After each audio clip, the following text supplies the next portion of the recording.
ఖజానాకు ఆదాయం పెంచడంపై తెలంగాణ సర్కార్ దృష్టి సారించింది. రాష్ట్రానికి ప్రధానంగా ఆదాయం తెచ్చిపెట్టే ఎక్సైజ్, వాణిజ్య పన్నులు, మైనింగ్, స్టాంపులు, రిజిస్ట్రేషన్లు, రవాణా శాఖల ఉన్నతాధికారులతో సీఎం దాదాపు 4 గంటల పాటు సమీక్ష నిర్వహించారు. ఆదాయం పెంచేందుకు వీలైనన్ని సంస్కరణలు తీసుకురావాలని అధికారులను ఆదేశించారు. ఈ ఆర్థిక సంవత్సరంలో జూన్ వరకు వచ్చిన ఆదాయంపై సీఎం అసంతృప్తి వ్యక్తం చేశారు. ఓటాన్ అకౌంట్ బడ్జెట్లో ప్రతిపాదించిన మేరకు ఆదాయం రావాలంటే ఆయా శాఖలు లక్ష్యాలు నిర్దేశించుకుని పనిచేయాలని స్పష్టం చేశారు సీఎం.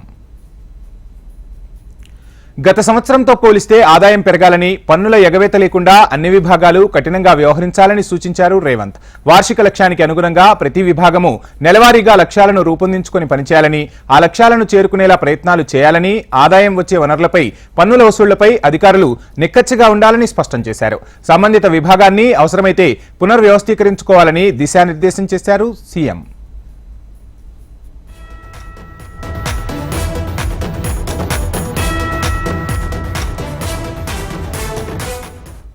ఇక నిర్దేశించిన వార్షిక లక్ష్యంతో పోలిస్తే ఈ ఆర్థిక సంవత్సరంలో జూన్ వరకు వచ్చిన ఆదాయం అంత ఆశాజనకంగా లేదని సీఎం రేవంత్ అభిప్రాయం వ్యక్తం చేశారు.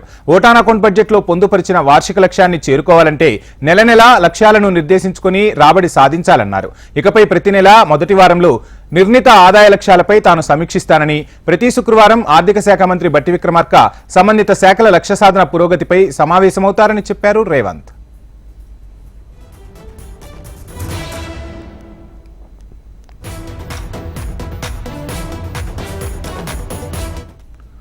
ప్రధానంగా రాష్ట్రానికి ఆదాయం తెచ్చిపెట్టే జీఎస్టీని పెంచుకునే చర్యలు వెంటనే చేపట్టాలని సీఎం అధికారులకు సూచించారు. వాణిజ్య పన్నుల అధికారులు క్షేత్రస్థాయిలో పర్యటించాలని, పక్కాగా ఆడిటింగ్ చేయాలని ఆదేశించారు. పెట్రోల్, డీజిల్పై వ్యాట్ ద్వారా వచ్చే ఆదాయం తగ్గిందని, ప్రత్యామ్నాయంగా విమాన ఇంధనంపై ఉన్న పన్నును సవరించే అవకాశాలను పరిశీలించాలని అధికారులకు సూచించారు. ఎన్నికలప్పుడు మద్యం అమ్మకాలు ఎక్కువగా జరిగినప్పటికీ అంతమేర ఆదాయం పెరగకపోవడానికి కారణమేంటని సీఎం రేవంత్ ఆరా తీశారు.